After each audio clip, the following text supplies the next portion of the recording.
Hi hello नमस्कार, स्वागत आहे तुमचं माझ्या मिनी व्लॉगमध्ये. तर आज नाश्त्यामध्ये होता चपातीचा चिवडा.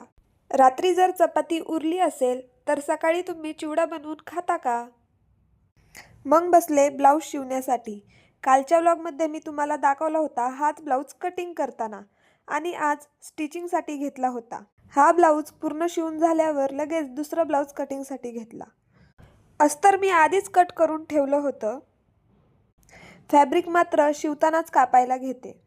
फॅब्रिक जर कापून ठेवलं आणि आपल्याला शिवायला वेळ नाही भेटला तर मग ते फॅब्रिक फसकतं. ब्लाऊजची कटिंग करून आम्ही निघालो हेअर कट करण्यासाठी.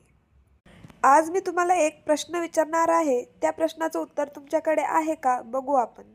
तर माझा प्रश्न असा होता की महादेवाच्या पिंडीवर थंड दूध अर्पण का करतात? जर तुम्हाला याचं उत्तर माहीत असेल तर मला कमेंट बॉक्समध्ये नक्की सांगा. व्हिडिओ पाहिल्याबद्दल धन्यवाद. भेटूया आपण आपल्या पुढच्या मिनी व्लॉगमध्ये. Bye bye.